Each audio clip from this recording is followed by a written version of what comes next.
Historical diaries के तमाम मोअज़्ज़िज़ नाज़रीन, मैं हूं रिजवान मलिक और आप सब देखने और सुनने वालों को अस्सलाम वालेकुम।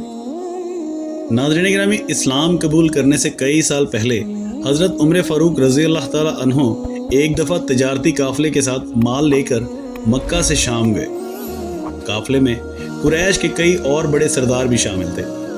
ये काफ़िला शाम के सबसे बड़े शहर दमिश्क गया और वहाँ अपना माल बेचकर मक्का वापस रवाना हुआ। थोड़ा सा फासला तय करने पर हज़रत उमर फ़ारूक रज़ी अल्लाह ताला अन्हो को याद आया कि इनकी एक रिश्तेदार खातून ने इन्हें कुछ सोना दिया था कि इसे बेचकर कुछ कपड़े वगैरह लेते हैं।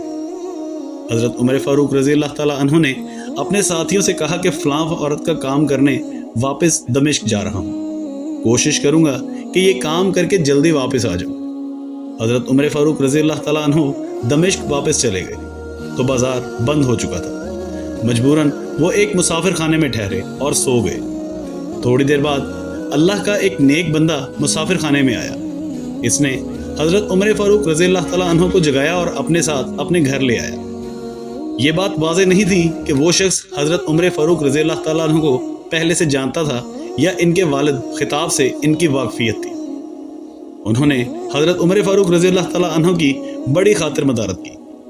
खाना खाकर हज़रत उमर फ़ारूक रज़ी अल्लाह ताला अन्हो सो गए और उनका मेज़बान रात भर इबादत करता रहा। सुबह को हज़रत उमर बेदार हुए तो इनके मेज़बान ने कहा कि अकेले बाज़ार मत जाना, बाज़ार में लुटेरे अक्सर मुसाफिरों को लूटते रहते हैं, मेरे साथ चलना। ये कहकर वो सो गया। रात भर जाग रहा था हज़रत उमर फ़ारूक रज़ी अल्लाह ताला अन्हो ने, इसलिए उसे जगाना मुनासिब नहीं समझा और अकेले ही बाज़ार की तरफ निकल गए। अभी बाज़ार खुला ही नहीं था। वो बाज़ार खुलने का इंतज़ार करने लगे। कुछ देर के बाद एक ईसाई पादरी अपने नौकरों के साथ आया और हज़रत उमर फ़ारूक रज़ी अल्लाह ताला अन्हो की तरफ इशारा करके अपने नौकरों को हुक्म दिया कि इस शख्स को पकड़कर गिरजा ले चलो। ये अच्छी सेहत का मालिक है, ये काम बहुत अच्छे तरीके से करेगा। उस ज़माने में हज़रत उमर फ़ारूक रज़ी अल्लाह ताला अन्हो बड़े तनोमंद और पहलवान थे। पादरी के नौकरों ने इन्हें पकड़ लिया और एक गिरजे में ले गए। आपको एक हथौड़ा दिया और एक दीवार तोड़ने पर लगा दिया। ऐसा लगता था कि वो वहाँ एक नया गिरजा बनवाना चाहता था। हज़रत उमर फ़ारूक रज़ी अल्लाह ताला अन्हो दिन भर काम करते रहे। कहीं शाम को जाकर छुट्टी मिली तो वो थके हारे वापस मुसाफिर खाने में आकर बैठ गए। पहले ही दिन वाला नेक आदमी फिर आ गया और उसने पूछा कि आप किधर चले गए थे।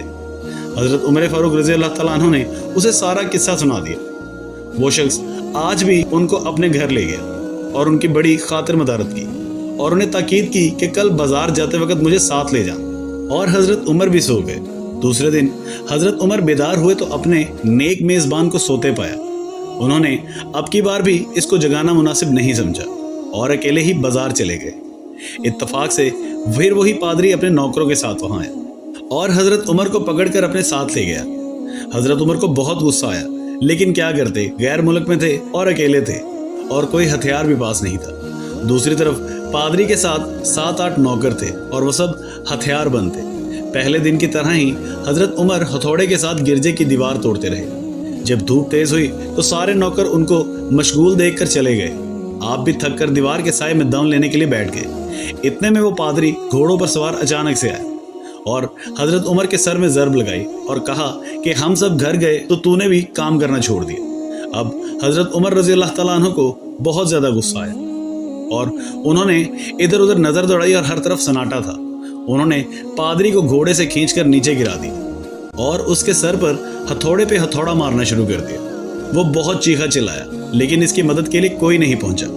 हज़रत उमर ने बनती हुई दीवार का एक भारी टुकड़ा उठाकर उसके सर पे दे मारा और वो पहले ही जख्मी था, इसलिए दम तोड़ बैठा। इसको मरते देखकर हज़रत उमर तेजी से भाग खड़े हुए और जिस रास्ते से दमिश्क आए थे वो रास्ता छोड़कर एक दूसरे रास्ते पर चल पड़े। शहर से काफ़ी दूर उन्हें एक खच्चर पर सवार रोमी शख्स मिला जो रूम से ताल्लुक़ रखता था। वो आपके साथ चलने लगा और वो कुछ बातें करने लगा, लेकिन ना हज़रत उमर को उनकी ज़ुबान समझ में आती थी और ना उसको हज़रत उमर की। इसने यकायक अपनी तलवार पर हाथ डाला। हज़रत उमर रज़ी अल्लाह ताला अन्हु समझ गए कि वो आप पर हमला करना चाहता है। हज़रत उमर ने फ़ौरन ही खच्चर से इसे खींचकर नीचे उतार लिया और इससे तलवार छीनकर एक ही वार में उसका काम तमाम कर दिया। आप इसके खच्चर पे सवार होकर आगे चल पड़े। इसके बाद क्या हुआ, इसका हाल हजरत उमर फारूक रजी अल्लाह ताला अन्हु खुद इस तरह बयान करते हैं कि इस जगह से रवाना होकर मैं एक गिरजे पर पहुंचा। यहाँ ईसाइयों की एक जमात रहती थी।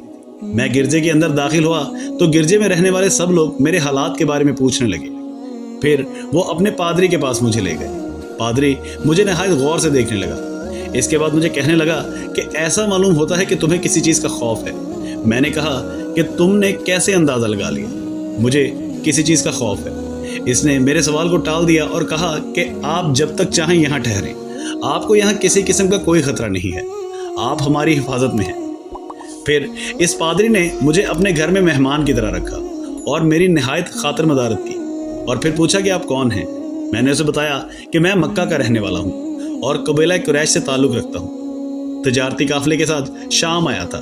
तिजारत का माल बेचने के बाद अब मैं वापस अपने वतन जा रहा हूँ और रास्ता भटक कर यहाँ निकला हूँ। वो मुझे गौर से देखता रहा और बार बार तरह तरह के सवाल करता रहा। मैंने इनके यहाँ नहायत ही आराम से रात बसर की। सुबह को पादरी ने पूछा कि आपका इरादा यहाँ ठहरने का है या आगे जाने का है। मैंने कहा कि अब मैं आपसे रुखसत तलब करना चाहूँगा। ये सुनकर पादरी अपना एक शानदार गधा जो बड़ा खूबसूरत और नहायत ही तेज़ रफ्तार था ले आया। इस गधे की पीठ पर खाने की मज़ेदार चीज़ें और कीमती तोहफे भरे हुए थे और फिर कहने लगा कि आप इस गधे पर सवार हो जाएं और चल पड़ें। रास्ते में आपका गुजर किसी ईसाई के मकान के पास से होगा तो वो आपको इस गधे पर सवार देखकर आपकी बेहद ताज़ीम करेगा और आपकी खातिर मदारत में कोई कसर नहीं छोड़ेगा। ये गधा पादरी ने मेरे हाथ में पकड़ाया और तन्हाई में ले जाकर कहने लगा कि ए उमर, आप पर मेरा हक वाजिब हो गया। मैंने कहा बेशक। इसने कहा आपका ताल्लुक एक मुअज़्ज़ज़ कौम से है, मेरी आपसे एक गर्ज है। मैंने कहा कि आप जैसा पादरी मुझ जैसे परेशान हाल मुसाफिर से कोई गर्ज रख सकता है। इसने बड़े यकीन भरे लहजे में कहा कि सुने, मैं एक ऐसा आदमी हूँ जिसे अल्लाह ने आसमानी किताबों का इल्म अता किया है। मैंने आपकी ज़ात में बहुत सी ऐसी निशानियाँ देखी हैं जो ये जाहिर करते हैं कि जब एक मुकर्ररा मुद्दत पूरी हो जाएगी तो हालात में ज़बरदस्त तब्दीली आएगी और उस वक़्त आप हमारे मुल्क के हाकिम बन जाएंगे और यहाँ के सब शहरों में आप ही का हुक्म चलेगा। इसके बाद पादरी ने अपनी जेब से दवात और कलम और कागज़ निकाल कर कहा कि मेरी आपसे गर्ज ये है कि आप इस कागज़ पर लिख दें कि इस गिरजे और इसकी जायदाद पर किसी किस्म का कोई मसूल लागू नहीं किया जाएगा। मैंने हैरान होकर पादरी से कहा, आप मुझसे मजाक तो नहीं कर रहे? इसने कहा कि मुझे कसम है उस ज़ात की जिसने हज़रत ईसा अलैहिस्सलाम पर अंजील नाज़िल फरमाई। मैं जो कुछ कह रहा हूँ वो बिल्कुल सच है। आप मेहरबानी फरमाकर मेरी दरख्वास्त कबूल कीजिए। मैंने पादरी की बातों को इसका वहम समझा और जैसे इसने कहा मैंने इस तरह कागज़ पर लिखकर उसको दे दिया। इसके बाद गधे पर सवार होकर चल पड़ा। रास्ते में मुझे कई जगह पर ईसाइयों की जमातें मिली। उन्होंने मुझे एक पादरी के गधे पर सवार देखा तो मेरी बहुत ताज़ीम की। इस तरह जगह जगह ईसाइयों का मेहमान बनता रहा। तबूक तक पहुंच गया। अल्लाह की शान कि जिस तजारती काफ़िले के साथ मैं गया था वो काफ़ी देर मेरा इंतज़ार करने के बाद इस जगह से चल पड़ा था जहां मैंने उनको छोड़ा था और आप तबूक में एक कुएं के करीब डेरा डाले हुए थे। काफ़िले वाले मेरे साथी मुझे देखकर मेरी तरफ दौड़ पड़े और मुझसे मिलकर बहुत खुश हुए और कहने लगे कि ए इब्ने खताब, हम लोग तुम्हारा इंतज़ार करते करते बिल्कुल मायूस हो गए तो हमने इस मुकाम से कूच कर दिया जहाँ से तुम वापस दमिश्क गए थे, मगर तुम्हारे बारे में हम सख्त परेशान थे। ये तो बताओ कि इतने दिन तुम कहाँ रहे? मैंने वो तमाम हालात बयान की जो मुझे पेश आए, लेकिन पादरी से जो मेरी गुफ्तगू तन्हाई में हुई वो मैंने बिल्कुल जाहिर नहीं की क्योंकि मैं पादरी की इस बातों को इसका वहम समझ रहा था, उसके अकीदे की कमज़ोरी समझ रहा था। कुरैश का एक सरदार अबू सुफियान भी उस काफ़िले में शामिल था। उन्होंने मुझे इस शानदार गधे पर सवार देखकर कहा कि इसे किसी ऐसे मैदान में छोड़ दिया जाए जहां न पानी हो न सब्ज़ा, फिर भी इसे रिज़्क मिल जाएगा। पादरी ने मुझसे कहा था कि जब मैं अपने साथियों के पास पहुंच जाऊं और गधे की ज़रूरत ना रहे तो इसकी रस्सी को मजबूती से बांध कर गधे को उसी जगह पर छोड़ दूँ। लिहाजा मैंने ऐसा ही किया। ये देखकर अबू सुफियान ने कहा कि अरे तुमने ये क्या कर दिया? गधे को किसी ऐसी जगह पर छोड़ दिया जहां पर चोर, उचक्के और दरिंदे अक्सर गुजरते रहते हैं। मैंने कहा कि इसके मालिक ने मुझे ऐसे ही करने की हिदायत की थी, वो इसकी आदतों से ज़्यादा वाकिफ़ है। वहाँ से रवाना होकर हमारा काफ़िला मक्का पहुँचा। मेरी और पादरी के दरमियान जो गुफ्तगू हुई थी वो मुझे भुलाए नहीं भूलती थी। पहले तो कई दिन तक मैंने इसे अपने दिल में ही रखा, फिर मुझसे ज़ब्त नहीं हुआ और ये राज मैंने अपनी रिश्तेदार खातून के सामने जाहिर किया जिसने मुझे सोना दिया था। वो बड़ी अक्लमंद खातून थी। इसने मुझसे कहा कि ए इब्ने खताब, मैं तुम्हारे बचपन से ही तुम्हें बहुत अच्छी निशानियों के साथ देख रही हूँ। जब तुम बहुत छोटे बच्चे थे तो मैंने एक दफ़ा ख्वाब में देखा कि तुम बहुत लंबे होते जा रहे हो और तुम्हारा कद इतना लंबा हो गया है कि इसने आसमान को छू लिया है। ये देखकर मैंने ख्वाब में कहा कि अरे ये मेरे बच्चे की क्या हालत हो गई है।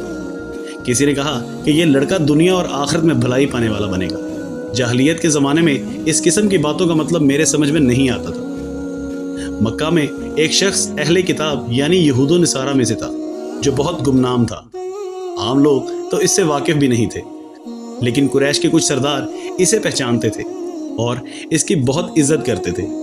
एक दिन दोपहर के वक्त मैं इसके यहाँ गया और इससे जाकर कहा कि मैं आपसे चंद बातें करना चाहता हूँ और चाहता हूँ कि आप इनको अपने दिल में राज बना कर रखिएगा और किसी के सामने जाहिर ना कीजिएगा। इसने ऐसा करने का वादा किया तो मैंने अपने सफ़र के तमाम वाक़यात इसके सामने बयान कर दिए और अपनी रिश्तेदार खातून के ख्वाब का भी जिक्र किया। जब मैं अपनी गुफ्तगू ख़त्म कर चुका तो इसने कहा, जिसको तुमने महसूल की माफ़ी का वादा लिख कर दिया है वो इस ज़माने में ईसाइयों का सबसे बड़ा आलिम है। जो कुछ इसने कहा वो सब सच है और जल्द ही वो सच तुम्हारे सामने आ जाएगा। जहाँ तक तुम्हारी रिश्तेदार खातून के ख्वाब का ताल्लुक है, इससे ये जाहिर होता है कि मक्के में बहुत बड़ा इनकलाब आएगा। ज़माना एक नई सूरत इख्तियार करेगा और आने वाले ज़माने के आसमान और ज़मीन बदल जाएंगे। मैं वहाँ से घर चला आया और इसकी सारी बातें अपने दिल में लिए रहा। थोड़े ही अरसे के बाद कुरैश की मजलिसों में हजूर अकरम सल्लल्लाहु अलैहि वसल्लम का जिक्र होने लगा। ये लोग इस बात से चिढ़ते थे कि हजूर नबी करीम हज़रत मोहम्मद मुस्तफ़ा सल्लल्लाहु अलैहि वसल्लम अपने आप को अल्लाह का रसूल कहते हैं, लोगों को बुतों की पूजा से मना करते हैं और एक अल्लाह को मानने पर जोर देते हैं। जल्द ही अल्लाह ताला ने इस्लाम को जाहिर कर दिया और मुझे यकीन हो गया कि पादरी ने इसी तरफ इशारा किया था। नबूवत के 6 साल हज़रत उमर फ़ारूक ने इस्लाम कबूल कर लिया और रसूल अकरम सल्लल्लाहु अलैहि वसल्लम के जानिसार साथी बन गए। 11 हिजरी में आप सल्लल्लाहु अलैहि वसल्लम ने इस दुनिया से पर्दा फरमाया। हज़रत अबू बकर मुसलमानों के पहले खलीफा बने। 13 हिजरी में उन्होंने वफात पाई तो हज़रत उमर खलीफा बन गए। इनके सफ़रनामे की रिवायत करने वाले रावी बयान करते हैं कि हज़रत उमर फ़ारूक अपनी खिलाफत के ज़माने में शाम तशरीफ़ ले गए तो वहाँ एक बूढ़ा आदमी जिसके बाल बर्फ़ की तरह सफ़ेद हो चुके थे, ईसाइयों की एक जमात के साथ उनकी खिदमत में हाजिर हुआ और अर्ज़ किया कि ए अमीरुल मोमिनीन, क्या आप मुझे जानते हैं? हज़रत उमर फ़ारूक रज़ी अल्लाह ताला अन्हु ने फरमाया कि अगर आप शाम के फ़लाँ गिरजे के पादरी हैं तो हाँ, मैं आपको जानता हूँ। उसने कहा कि जी हाँ, मैं वही पादरी हूँ। हज़रत उमर फ़ारूक रज़ी अल्लाह ताला अन्हु ने फरमाया, मैंने आपसे लिखकर जो अहद किया था वो आज भी कायम है। अल्लाह ताला ने अपने रसूलुल्लाह सल्लल्लाहु अलैहि वसल्लम के ज़रिए हमें इज़्ज़त बख्शी। उन्होंने हमें अल्लाह ताला के पसंदीदा दीन इस्लाम की तरफ दावत दी जो हमने कबूल की। आप ही ने मुझे इन बातों से आगाह किया था। अब आपको कौन सी चीज़ इस्लाम कबूल करने से रोक रही है? बूढ़े पादरी ने हज़रत उमर फ़ारूक रज़ी अल्लाह ताला अन्हु की बातें सुनकर उसी वक्त अपने साथियों समेत कलमा पढ़कर इस्लाम की दौलत हासिल की। अल्लाह ताला हम सबको कल्ब सलीम अता फरमाए और कुरान और हदीस पे चलने की तौफीक अता फरमाए, आमीन। जी तो नाजरीन, ये थी हमारी आज की वीडियो। आपको हमारी वीडियो कैसी लगी हमें कमेंट करके लाजमी बताइएगा और हमारे चैनल हिस्टोरिकल डायरीज को सब्सक्राइब करना मत भूलिएगा। इसके साथ ही अगली वीडियो तक के लिए हमें इजाज़त दीजिए। अल्लाह निगहबान।